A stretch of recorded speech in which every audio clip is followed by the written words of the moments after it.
When life happens, plans need to change. Shaping Change, hosted by certified financial planner Ross Marino, is dedicated to helping financial advisors better serve their clients when life takes those unexpected turns. Today, I'm joined once again by Susan Bradley, founder of the Sudden Money Institute and co-author of Shaping Change. Hello, Susan. Good to be with you, Ross. Always glad to have you. Last episode, we talked about the ways to create activities and create a rhythm and a flow once you transition into retirement. And you gave us 4 aspects of what those activities should include. And it was routine, where you wanted to do it on a regular basis. It was social, where you'd be around other people, sometimes new people, but also a group that you can build relationships with. You mentioned it had to be challenging, which is great because we love to be challenged, and it had to be measurable. So if I've got these aspects down of routine, social, challenging, and measurable, now I have to figure out, how do I put that into action? Is there a method to integrate these activities into my life or to figure out which ones I should do? How would I do that? It's surprising to many people that you actually have to think about your calendar. You have this calendar that's packed to the gills when you're working and you're trying to do your career and your family and your workouts and everything else. And now all of a sudden you have the time and the resources and blah. What is that? What are you going to do? Why are you going to do it? And you can default and just see what happens, see what other people invite you to do or what you stumble upon. Or you can really put some intention and attention on doing this. And the rewards are solid. The rewards are much higher level of well-being in retirement for yourself and for other people around you. So the how-to on this is interesting. It starts by thinking about all the things that you are now doing. So don't worry about the new things you might add, but just what are you doing now? How does the day work? How does your week work? How does your month work? Are there routines? Are there cycles? Is there something that's repetitive or something that's always met and always missed? So spend some time. It isn't necessarily a one and done. And then when you've made that list, then you can go down the 4 things. Is this really routine? Doesn't have to be daily, whatever the routine is, something repeatable. Is it social? Think about, well, who do you interact with? Is it different kinds of people or what? And is it challenging and is it measurable? And it's not always natural to think of things as challenging and measurable or routine and social. So you might have to toss it around in your head a little bit.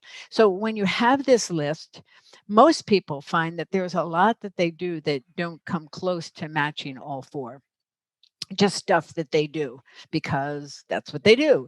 And there's no real rhyme or reason to it. So this is an opportunity to sit by yourself with your partner together, however you want to do it, and find the 1 or 2 things that might meet all 4 of them, and then add some others. So you're actually keeping a chart. It really helps to do this in a methodical way for at least the first couple of months. Keep a chart and make sure that you are doing it. Just review it. See if there's something else. Just play around with it. Make it fun. This isn't another type of work. This is something that should give you more satisfaction, more fulfillment, more fun. It's okay just for it to be fun. It doesn't always have to be purposeful beyond fun. So it's intentional. Keep a chart. Talk to some other people about it. Make it a conversation with some of your peers that might also be retired, and you might come up with all kinds of cool things together.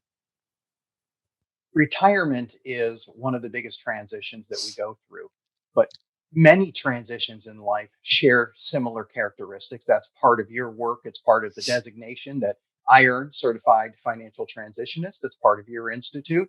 And we notice that there's commonalities through many types of transitions. And whether we instigate that transition or initiate it ourselves, or whether it's thrust upon us because something happened externally and our life changed, everything in life doesn't actually change. We may say this changes everything. I think that was a Lee Iacocca commercial from Chrysler.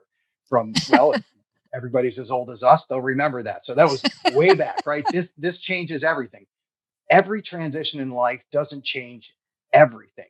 And you've come up with 3 questions that you use to ask yourself, As you go through transitions, these are questions that are helpful to think about and answer. And the first one is, what do I want to protect? Which makes the assumption that everything didn't change. Maybe a lot of things changed, but there's some things that don't have to change. And we go through this exercise of saying, this is what I need to protect. Can you talk about how we do that and why that's so important? Yeah, it's interesting. What happens when you go through these major life events? We can compare it to maybe even a jigsaw puzzle. The puzzle that would represent your life gets disrupted. Maybe all the pieces come apart, maybe some of the pieces come apart, but there is a disruption. And your job then would be, or your opportunity is to put the pieces back together the way you would like life to be ongoing. And while you're doing that, some things may feel at risk. When you have broken your status quo and your routines, some things can feel at risk. It could be your health, it could be your money, it could be a relationship with someone, it could be your capability, your talents. Some things are non negotiable in your life, and you want to protect those, and you want to keep an eye on it when everything is moving around. Generally, the things that you didn't have to worry about, they were built into your routine. Now that your routine is disrupted, you might, other things might be negotiable, but what is the non-negotiable? What is most important? So let's say that it's a relationship. And let's say maybe it's your spouse. So that relationship with your spouse you want to protect. Now, when you're putting your life back together, if it was your life that disrupted, not your joint life, you're really both of you are being challenged by it. You want to pay attention to the choices that you make and the impact it would have on your spouse. So they become part of the equation. Maybe you've done that for a fair amount through your married life. But at this point in time that we're hypothetically talking about, when life is disrupted, let's say it's a career change. We use that in the book. And it's a very common story. How do your career choices impact your spouse? And it might be there's one aspect of your relationship that you're protecting. Maybe it's private time for the two of you. Whatever it is, identify it and let anyone who's helping you manage the change that you're going through right now know what is most important. And it doesn't have to be just one thing, but it's not like, oh, everything. That's not as helpful as really thinking about what is that one thing that you need to put some protection around, build some routine on, put some attention on, prioritize. One concept I try to share with people is context and contrast. And what I mean by that as it relates to retirement is when I'm in my working years and I'm working 50, 60 hours a week and it's high stress, there's certain activities that are non negotiable. Maybe it's playing tennis or going for a walk or some activity. Some people like to play poker with their friends. Whatever it is, there's activities that are non negotiable when you're working because it's such a contrast from your work life.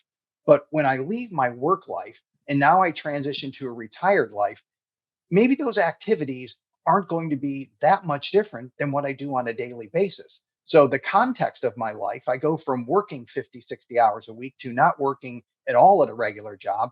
The context changes. And then all of a sudden, the contrast of those activities or the value of them to me changes as well. So as I go into retirement, there may be activities that I think are must do's. I cannot let go of these. I have to protect them.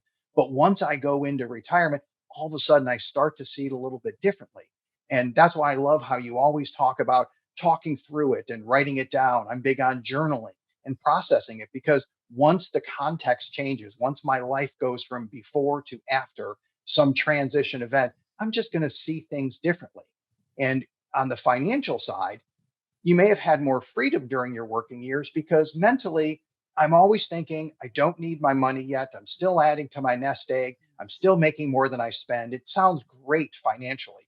But as soon as I go into retirement, all of a sudden I don't have the income that I did have. I start to see it a little differently.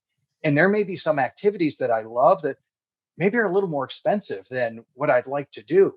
And question number two you always ask is, what do you have to let go of? And leading up to retirement, I may have an idea of what I might want to let go of. But after retirement, now all of a sudden I'm going to see things a little bit differently. How do I approach question number two? What do I need to let go of? Yeah, it's a really important question. It helps to clarify things, doesn't it? Because if you go back to the puzzle metaphor, there are some pieces that don't fit as well as they used to, or some pieces that don't fit at all. And rather than trying to force a piece into a jigsaw puzzle, I think we've all had the frustration of trying to do that at one point in our life. It really doesn't work. The end result is not effective. So you might feel that things are no longer fitting. Maybe they're not comfortable. Maybe you don't want to do them. Maybe you can't do them. Maybe you, because of some change in the way your brain works or the way your body works or the way other commitments are, there's some reason that these things don't fit. And it doesn't make a lot of sense to try and keep making them fit. You can try some adjustments, but there's a real freedom in letting go and letting some things go. It doesn't mean that you can't do them. You might just choose not to do them, but create some space, create some room for something else to happen. And don't try to hold on to everything that you had before or you think you should have now that you're retired. Creating space seems really important to me because I'm running all day long and I'm doing activities, especially some of them that don't hit all four aspects of having a flow or a rhythm, I may not have any room to put in something new. So I really have to let go of something. It's almost like you want to be a minimalist on your activities as you approach retirement and give yourself some space. And I do love the puzzle analogy, but when you mentioned the puzzle piece, the first thought that popped into my mind of I don't even know what my retirement picture is going to look like if I just retired. So how do Yes. I know which piece connects to where? Right? There isn't really a map yet. So it's part of that exploration that you talked about. And let's just go straight to question number three you bring up, because I think that'll help with what kind of pieces we look for. And question number three is, what do I need to create? And that implies something new, maybe a piece that you're not quite aware of. So now you've made some space, and now you go into question number three. What do I need to create? How should I approach that? With curiosity, with creativity, with imagination. Um, it's true that we have, if you go back to the puzzle, the picture on the box was one thing, and now in retirement, it's something else. And most people have spent a fair amount of time imagining what that retirement picture would be like. And then you get there and it's not quite so. Maybe it's mostly so, maybe it's completely different, doesn't matter. You have an opportunity, particularly in the early stages of retirement. And I would say that's like the first 5 years to test things out, to rethink things. So as you're letting go and you're creating space, there is possibility then that's inherent in that open space. And it's a great thing to decide what new needs to come in. Now, there may be actual needs, Ross. There may be changes in your responsibilities or changes in health or something. So you have those kinds of clearly defined needs that you need to make room for. But let's assume that it's not that, that you get to create this whole new experience in life. And that will probably be so for a fair amount of time. So it's not just creating a great vacation or a long weekend. And so it's testing things out, finding out what really gives you a sense of freedom and joy and connectivity. Follow the flow parameters. It will help give some shape to it. Um, Make some commitments in the beginning and to really test something out, but you don't have to make the all-in commitment. Taste as you go along, but make sure that you give it a good taste. So know what's important. What are you going to protect as you make these changes? Let go of things that no longer fit, no longer work, and explore and discover things and test things out that might be new and creative and something that will create maybe a different experience in life. Maybe this is the best time in your life. No kidding. It's the real deal. This is a great time. But it does take intention and attention. Even well planned retirements are filled with surprises. As we go through what do I create in the activities, I think it's helpful to take two sides of that thought process and two goals or objectives that we're trying to accomplish. It's not just increasing wealth, and it isn't just increasing my well being. It's always a combination of both. I don't want to spend all of my money and invest in my well being and say, gee, I feel great, and then realize I'm broke. My well-being's going to suffer. I'm pretty sure of that. The other extreme is also there where there's people that don't want to spend their money. They have substantial assets or net worth, and they still live in a very frugal lifestyle when they actually could afford to spend a little more and increase some enjoyment and well-being. And the quick disclaimer, this isn't meant to be investment advice. These aren't recommendations. We're just talking for educational purposes and informational purposes. So as you look at these activities, I would always encourage people to try to balance those two sides and talk about each of them. What does this do for our well being? What is the benefit of this? And then what is the impact on our wealth? Is it an expense? Will it make a big difference? And in many cases, it's walk before you run. Want to buy an RV? You think the RV life is good for you? Great. You can rent a luxury RV for a month, way cheaper than buying it and finding out a year later it's not for you. Way cheaper if you actually do that. You can do the same with a condo on the beach. Maybe you always wanted to live on the beach. You don't have to buy a condo on the beach. Go rent a condo, see how it goes. So if there's a big wealth decision related to, I think this is going to make a big impact on our well being, I'm going to enjoy it, my family's going to enjoy it, walk before you run and make sure that you don't make any decisions that down the road you'll look back and say, probably shouldn't have done that. Any final thoughts on these three questions? Yeah, I think that retirement, one of the skills in retirement is to understand the what ifing that you're talking about. What if I did this? What if I did that? Understand how to make some trade offs. You're going to be in a really dynamic space for a fairly long period of time in retirement. And there will be changes that happen in your life and outside your life. Just look at what happened with the pandemic and how that changed many people's retirements. So, know that the change and the uncertainty is going to be part of life, but if you can follow some of these general rules like the four flow points and then the three questions and return to them, it's not a one and done. Return to them and see if there's a little bit more that you could do, or maybe another way to rethink and to balance some of the trade-offs that will probably come, and they're good.